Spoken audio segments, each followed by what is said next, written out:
Terceira área da vida. Estamos abordando sobre relações familiares e sociais. Já estamos no terceiro vídeo e hoje vamos abordar sobre 3 tópicos que eu acredito que é de extrema importância, que envolve as questões familiares e por que não sociais também, né, que vai ser outros temas que iremos abordar logo após esse tema das relações familiares. Então, os 3 temas de hoje que iremos abordar, o primeiro tema é para que você não se autocondene. O tema é esse, não se autocondenar.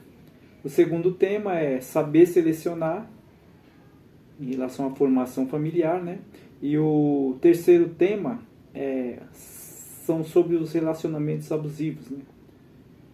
E também, na sequência, temos que se uma família é forte, com certeza a probabilidade de o lar ser próspero e feliz aumenta bastante. Para aqueles que não me conhecem, sejam todos bem-vindos ao canal Ed Consultoria, a ECT, né? Sou o Sr. Ed e estamos numa jornada aqui de abordar sobre as 6 principais áreas da vida. Começamos pela questão da saúde física e mental, depois a espiritualização, né? Tratando da espiritualidade. E nessa terceira área estamos tratando das relações familiares e sociais. Temos mais outras áreas, mais 3, que depois dessa vem a parte de profissionalização, né? A parte de intelectual. Abordaremos sobre as questões intelectuais, que é a construção do conhecimento estruturado para assim depois abordar a questão profissional e de empreendedorismo. E por último nós vamos abordar sobre investimento, sustentabilidade e gestão de recursos. Ok? Então aqueles que estão chegando agora, já peço que se inscrevam no canal, porque são conteúdos aí de extrema importância para a vida de todos e para a carreira de todos também, né? Mesmo os mais novos que estão construindo uma carreira ou vão construir, assim como os que já estão em plena atividade e aqueles também que já estão na melhor idade também, por que não, né? Refletir sobre essas questões para poder orientar aí os demais. Então, peço que se inscrevam, ative o sininho, né, para receber notificações de novos vídeos e compartilhe com quem vocês achar que deve compartilhar, se entender que o conteúdo realmente é relevante. Peço que compartilhe aí também, tá bom? Então, vamos lá. O primeiro tópico sobre não se autocondenar. O que é que eu quero dizer com isso? Porque hoje nós vivemos numa condição, né? Fomos doutrinados para justamente viver por condição e não por decisão.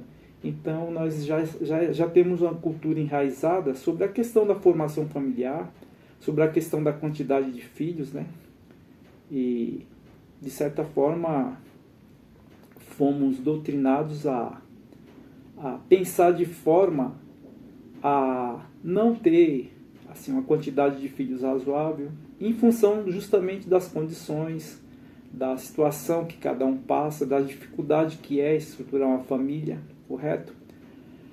Mas temos que analisar do ponto de vista em relação aos recursos que nós temos nesse país. Se era justamente para estarmos vivendo nessa situação. Eu sei que tem muitos jovens, principalmente, né, que já têm isso na mente de nem constituir família, por ver as dificuldades que é também, né? Mas temos que pensar assim, o que é não se autocondenar? A partir do momento que você está não querendo assumir a responsabilidade de formar uma família pelas condições que você vive, então isso é uma autocondenação. Por quê? Porque você já está se colocando numa situação de incapacidade. É assim que eu enxergo. Então, assim, você, ao invés de... Eu sei que muitos têm condições financeiras e tudo mais, de estruturar a família, mas pensam em aproveitar a vida, pensam em outros tipos de situação. Mas nada impede de você aproveitar a vida e formar a sua família. Aqueles que têm condições de ter 2, 3, 4 filhos, até mais se quiserem, né? E conseguir dar conta disso aí. É claro que toda família, eu entendo sim que tem que ter um planejamento. Só que se você pensar da forma que as suas condições elas não são favoráveis à formação de família, tanto homem quanto mulher, e pelo fato de você estar nessa condição e não enxergar que você pode criar condições de sim estruturar uma família e ter seus filhos e criar seus filhos e ter um lar aí abençoado, então é uma autocondenação que eu enxergo que há também movimentos por trás disso aí para que seja dessa forma. Não é algo natural, porque realmente nós não somos um país miserável. Nós temos uma mentalidade de miserável, mas que o país, na verdade, é um país que tem todos os recursos favoráveis aqui para ser próspero, ele é. E a partir do momento que você tem uma mentalidade dessa forma, você acaba se autocondenando e de repente vivendo pela condição, né, que você tem, né, na verdade. Não pense em prosperar. Porque você pode pensar, e nós vamos abordar aí na parte de construção do conhecimento intelectual e profissional e empreendedorismo, que você pode sim, é claro que para sustentar uma família, onde um salário mínimo hoje deveria ser atualmente, né, mais de 6 mil reais, e nas condições que a gente vive, é realmente desmotivador. A gente entende isso. Mas só que de repente você pode criar condições sim de superar e ter uma estrutura para ter uma família, para poder ter um lar abençoado e cumprir o seu propósito, né? Cumprir a sua missão aqui como ser humano, entendeu? E ter uma família aí estruturada e feliz. Então essa é a mensagem principal para que você não se auto-sabote, acredite em você, tanto homem quanto mulher, que você pode sim construir um lar e ter um lar abençoado com filhos e ser próspero junto com seus filhos e construir algo assim de valor, né, pessoal, construir algo que seja que faça realmente vocês se sentirem realizados, entendeu? Essa que é a verdade, tá bom? E que seja abençoado. Agora o segundo ponto também é a questão de saber selecionar. Por quê? Aí é que está um ponto muito importante, né? Muitas pessoas formam família e às vezes vão se estruturando, nem se estruturando, né? Simplesmente de qualquer jeito vai e não param para analisar com quem realmente estão se relacionando, né? E por muitas vezes eu tenho que ser claro aqui, nós temos uma cultura aqui que é muito lamentável, principalmente por parte do homem, né, em relação à mulher. A maioria entra em relacionamentos e acham que a mulher é propriedade dele, e não é assim que as coisas funcionam, né? Ninguém é dono de ninguém. Mulher não é escrava. Então, uma atençãozinha a mais por parte da mulher em relação, principalmente da mulher, nessas questões com quem se relacionam, né? Verificar direito quem é a pessoa, procurar saber o histórico dela, antes de estar querendo levar algo mais a sério, né? Com seu parceiro, com seu futuro marido, com essa pessoa com quem você vai conviver. Claro que o homem também tem que tomar essas atitudes de ambas as partes, né? E digo aqui, né, eu como vivo a fé, não me considero um religioso, mas procuro viver pela fé, que já declarei aqui, me denomino cristão, né, procuro viver isso daí. Então cuidado com muitos religiosos, porque quem vive de religião pode morrer por religião, porque não é a religião que vai fazer a diferença na vida de ninguém. Agora, se a pessoa é religiosa e vive a fé dela no sentido de, principalmente aqueles que se denominam cristãos, né, que vivem o cristianismo na essência, pelas ações e para quem conhece realmente os princípios cristãos, ele vai sim ser uma boa escolha, a esposa também vai ser uma boa escolha. Agora, essas pessoas que falam que são religiosos, mas não praticantes, que não vivem sim a fé dela, aí vocês têm que tomar um pouco de cuidado, porque pode ser uma escolha aí um tanto quanto complicada, né? Mas, enfim, selecionar, saber quem que é, buscar pessoas aí que realmente possam estar engajados mesmo no sentido de querer construir uma família junto com você, seja homem, seja mulher, né? Para não ter problema aí de relacionamentos abusivos, porque as estatísticas do nosso país é lamentável, principalmente em questão a agressividade, principalmente do marido em relação à esposa, né? A mulher, quer queira ou quer não, ela sofre mais as consequências em relação a essa questão aí. Então há de ter cuidado com isso. Em relação à questão de uma família forte e de um lar próspero e feliz, ela já vai estar relacionado, vai estar intrínseco com essa questão de estrutura, né? Porque eu sei que tem pessoas que, independente do nível socioeconômico, a cabeça dela, infelizmente, é muito complicada, né?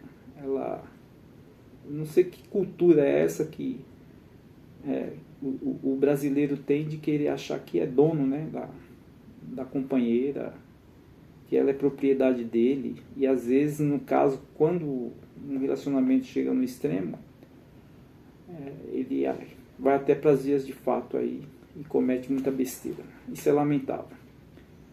E o que eu quero dizer com uma família forte e um lar próspero é isso, é sobre você ter uma estrutura, você ter um planejamento familiar, procurar sim criar condições de ter aquilo que é essencial para que atenda às necessidades da família, né?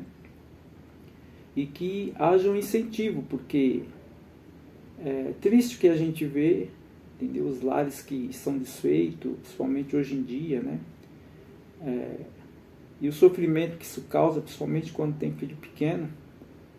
Então, reflitam bastante antes de formar família, de criar seus filhos, e procure estruturar isso da melhor forma possível. Para quê? Porque se você tiver condições essenciais de estar estruturando sua família e puder atender às necessidades essenciais, ter um bom relacionamento, como eu já citei aqui, né? O respeito, uma comunicação principalmente não violenta dentro do lar, resolvendo as situações com maturidade. Então a chance de vocês prosperarem e isso aí ser motivo de satisfação e de orgulho para todos será assim consideráveis, né? Então eu resolvi abordar esses temas, que são temas um tanto quanto polêmicos. Eu sei que não fui muito a fundo, né? Não trouxe dados nem nada, mas é só para fazer uma reflexão sobre essas questões. Nós somos um país tem muitos recursos, um país, assim, materialmente falando, muito rico. Não aceitar essa de viver por condição. Claro que se você vai hoje quem está na estaca zero, desses aí que eu estou falando, estruturar e ter uma casa própria, estruturar uma família, eu sei que parece assim algo impossível, mas nós vamos provar ao longo do tempo, quem estiver conosco aqui no canal, que há meio sim de você reverter essa situação, virar esse jogo e sim pensar em ter o seu lar, um lar digno, né, bem estruturado, com condições essenciais pelo menos, né, para poder ter a sua família e procurar realmente viver de forma integrada à sociedade, ser uma célula da sociedade, os seus filhos se integrarem também, serem agentes contribuintes, né, para a prosperidade deles e da sociedade também, que é o tema que nós vamos abordar no próximo vídeo.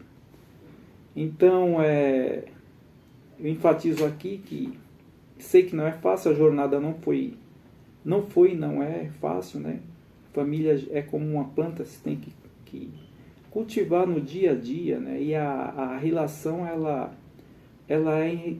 se constitui e se fortalece na medida que há esse respeito, né? Há essa tolerância, há essa compreensão, e o casal principalmente tem que estar no mesmo propósito, tem que estar no mesmo sentido e na mesma direção, para que isso realmente possa prosperar e eles possam cumprir a sua missão como casal, aí, até que a morte separe, né?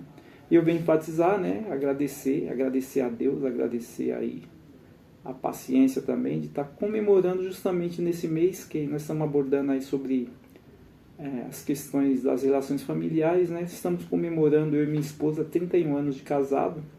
Quero deixar aqui o registro. E graças a Deus, até aqui, abençoados, né? Filhos criados já, tá todos encaminhados aí também já para a vida, né? E deixo aqui o meu pedido aí, né? Até em oração a Deus pelas famílias que passam por dificuldade, não desistam das suas famílias, os maridos, né? Procurem se conciliar, procurem realmente viver, não dizer que é cristão, mas viver assim a fé e em cima dos ensinamentos cristãos procurar respeitar a sua esposa, a esposa respeitar o marido, criar os seus filhos e que Deus abençoe todos vocês, tá bom? Deixo aqui essa mensagem aí para todos que a gente puder alcançar